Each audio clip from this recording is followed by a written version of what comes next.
كان بامكانه يضع الكره في الشباك. فرصه سانحه للتسجيل لفائده المنتخب الوطني المغربي اللي صراحه بدايه قويه. تمريره لعبد الصمد الزلزولي ما تمكنش من وضع الكره في الشباك في الوقت التمريره. كاين كره اقرب الحارس ياسين بونو. مهم جدا انه العناصر الوطنيه تدخل يعني بهذا الشكل وبهذه الطريقه وبهذه البدايه وكذلك باسلوب هجومي. تمريره على مستوى الجهه اليسرى، ترجع كره من نصير مزراوي. 6 ديال الدقائق على بدايه هذه الجوله الاولى. المنتخب الوطني المغربي كان قريبا من تسجيل الهدف الاول. العناوي لعز الدين اوناحي انطلاقه ديال عز الدين اوناحي، طلب الكره عبد الصمد الزلزولي كيمرر. هذه محاوله في ذات المنتخب الوطني المغربي. عبد الصمد الزلزولي خدا الكره، امكانيه تسديده عرضيه، تدخل الحارس. كانت محاوله لفائده المنتخب الوطني المغربي. لاحظنا التمريرات والمترابطات خصوصا على مشارف مستطيل العمليات ديال منتخب النرويج. تدخل لينا دوريان في المكان المناسب امامنا عبد الصمد الزلزولي اللي يعطي صراحه دفعه قويه بالنسبه يعني على مستوى معنويات اللاعبين ديال المنتخب الوطني المغربي. ترجع الكره الدور الثمن النهائي امام ايطاليا، ثم 94 بالولايات المتحده الامريكيه. كان الى جانب المكسيك وايرلندا وايطاليا. كان فوز امام المنتخب المكسيكي وهزيمه امام ايطاليا 1-0، وتعادل امام منتخب ايطاليا او ايرلندا. ثم 98 بفرنسا كان الى جانب المنتخب الوطني المغربي. نذكر بان المباراه كانت انتهت بالتعادل الايجابي 2 الاهداف لمثلهما. المنتخب المغربي اللي كان قاب قوسين او ادنى من التاهل للدور الثاني. تعادل امام النرويج وانتصار امام منتخب اسكتلندا 3-0، ثم كانت الهزيمه 3-0 امام منتخب البرازيل. بدايه المنتخب الوطني المغربي البحث على يعني امكانيه استثمار هذا المرتد الهجومي. الزلزولي كيمرر ممتازه لابراهيم دياز. يلا دياز، ابراهيم دياز. اولى الاهداف بالولايات المتحده الامريكيه برجل وبقدم. ابراهيم دياز يضع كره في شباك الحارس نيلا دوريان. هدف اول لفائده المنتخب الوطني المغربي. لتنطلق الاحتفالات وتنطلق اكيد فرحه جماهير المنتخب الوطني المغربي باولى اهداف هذا المباراه. ابراهيم دياز تسديده قويه ارضيه تعانق الشباك. لاحظوا الفرحه الكبيره ديال الجمهور المغربي. اذا المنتخب الوطني المغربي كيف افتتح النتيجه. لاحظوا انطلاقه المرتد هجومي سريع يدرس بطريقه ممتازه لدياز. لاحظوا الانطلاقه ديال اشرف حكيمي فتحت يعني الممر امام دياز اللي وضع الكره في الشباك. هدف جميل لفائده المنتخب الوطني المغربي. 1-0 للعناصر الوطنيه للمنتخب الوطني المغربي بعد مرور 9 ديال الدقائق فقط. المنتخب الوطني المغربي كيتمكن من تسجيل الهدف الاول، الهدف اللي غادي يعطي ثقه كبيره للاعبين امامنا نجم فريق ريال مدريد الاسباني ابراهيم دياز. يعني لاحظوا الفرحه الكبيره للجمهور المغربي. اذا ابراهيم دياز كيتمكن من تسجيل الهدف الاول في مرمى وفي شباك منتخب النرويج. اذا 1-0 بعد مرور 9 ديال الدقائق. هدف اللي قلت بانه يعطي ثقه كبيره للاعبين. غننتظروا كذلك رده فعل ديال منتخب النرويج اللي غادي يحاول يرجع في النتيجه. تمريره لعيب اونطونيو. هذه محاوله خطيره لفائده منتخب النرويج. حذاري دائما محاوله تدخل، دائما تغطيه تصل للاعب ساندر البحث عن امكانيه التسديد. تدخل معدي، لازم يخرج الكره.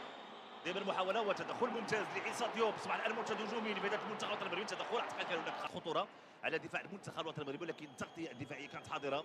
ابعاد الكره من طرف المدافع عيسى ديوب. كره من جديد لفائده منتخب النرويج اللي ترفعت الكره داخل منطقه الجزاء، لكن التغطيه من طرف اشرف حكيمي. الكره ما خرجت دائما لفائده منتخب النرويج عند اللاعب اونطونيو اليسار. دائما كيبحث عن امكانيه التمرير. كيرجع الكره لدافيد مولر. العوده ديال اللاعبين ديال المنتخب الوطني المغربي حتى لو يغلقوا كل المنافذ. كره طويله في اتجاه اللاعب بعث اللاعب الكسندر. تدخل دياز. هذه محاوله رفعت الكره. بونو حاضر. ياسين بونو. تدخل ممتاز لياسين بونو. تمكن من التقاط الكره نجم المنتخب الوطني المغربي حارس مرمى المباراه لفائده منتخب النرويج. رفعت الكره حذري من الضربات الراسيه. تدخل ومن جديد الكره في الركنيه الثانيه.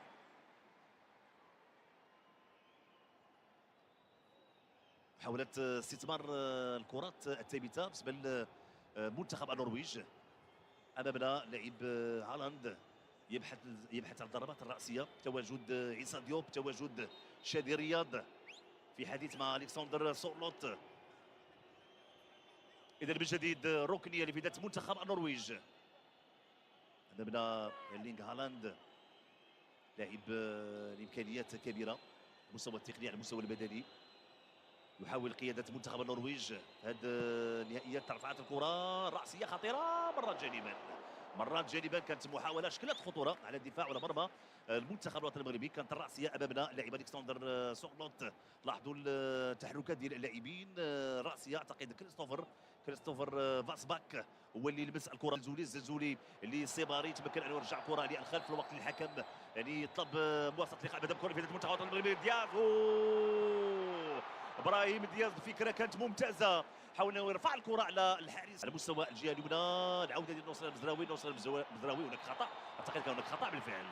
خطا لانه كانت صافره قبل تسديد الكره في الوقت اللي اللاعبين ديال المنتخب الوطني المغربي كيطالبوا ان يكون هناك تعلق مزراوي الى جانب عبد الصمد الزلزولي. كذلك هناك لاعب سيباري لكن اختار الزلزولي يبحث عن امكانيه المراوغه.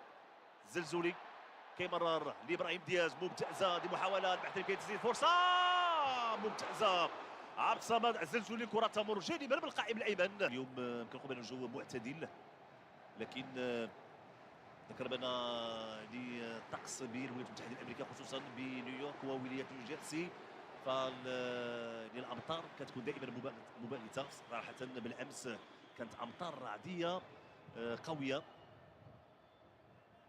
وهذا هو الجو اكيد السائد بولايه نيوجيرسي وكذلك بنيويورك. عيسى ديوب اعتقد انه اللاعبين الان بداو كيستانسوا بالاجواء هنا ولايه نيوجيرسي اللي كتحتضن اكيد معسكر ديال المنتخب الوطني المغربي والاقامه ديال المنتخب الوطني المغربي باكاديميه بينغري، اكاديميه اللي سبق لها احتضنت العديد من المنتخبات الكبيره.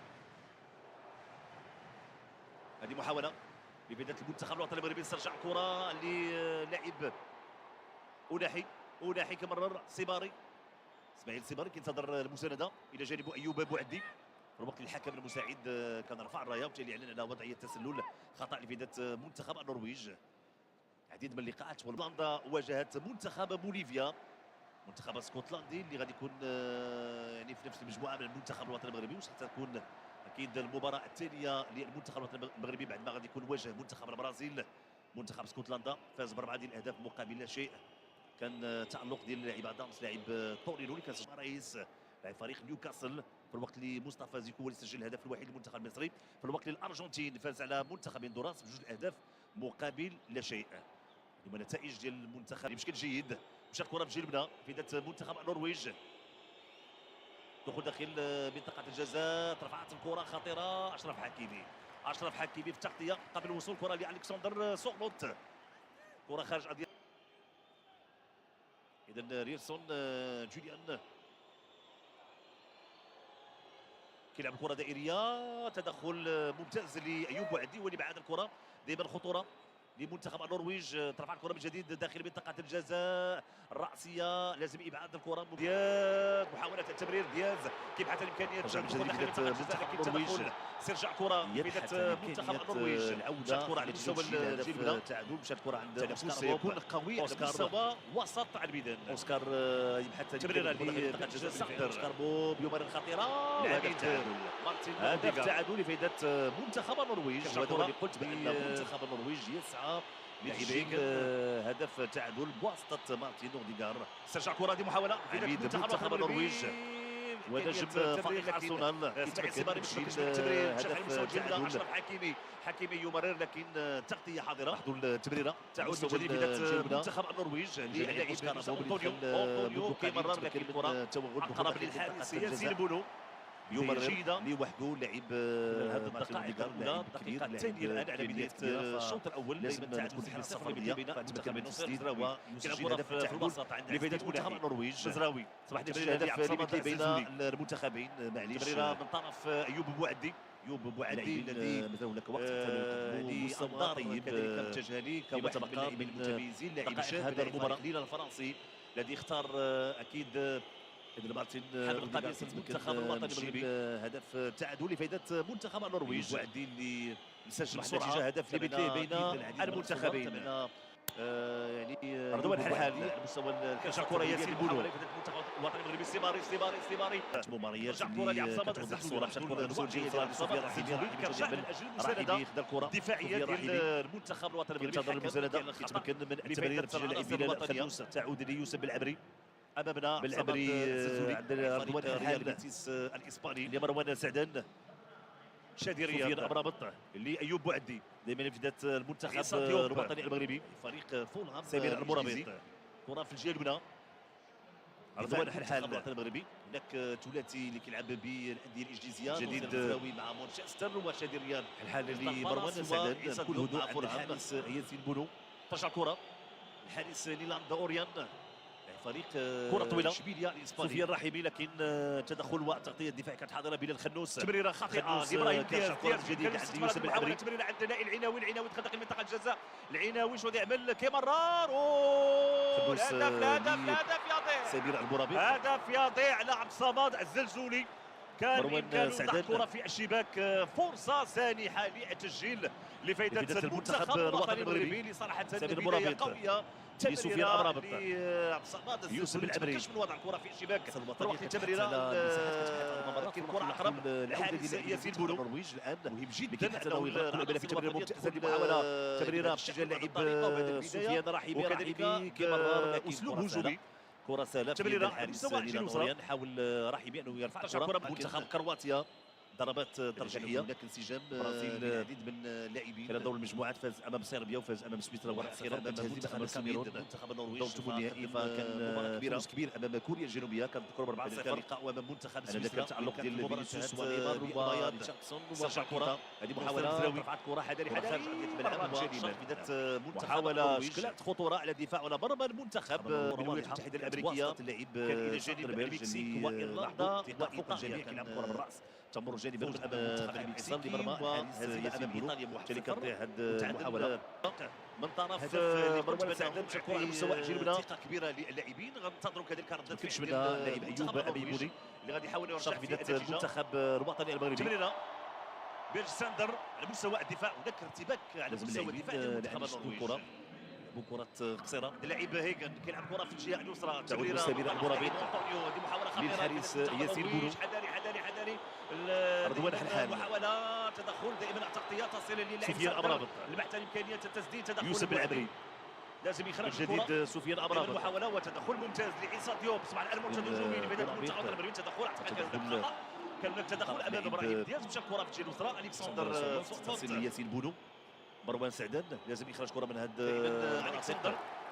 فريق اتلتيكو مدريد الاسباني تابعنا المحاولة شكلت يوبي خطورة الكعبي على دفاع المنتخب كعبي كيرجع كرة الحارس ياسين بونو ابعاد الكرة من طرف المدافع عيسى سفيان أمرابط كرة من جديد في منتخب يوسف بالعمري على مستوى الجهة اليسرى هيغن بالعمري من جديد أمرابط يورن هيغن فريق بعد ايوب الكعبي كرة بالراس لكن تغطية دفاعية النرويج غادي يحاول انه ينظم الصفوف كرة ديالو.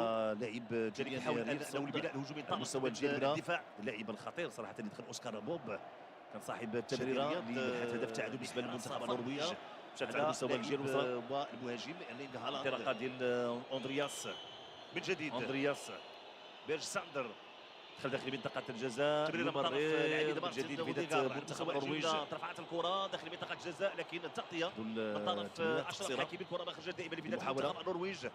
تدخل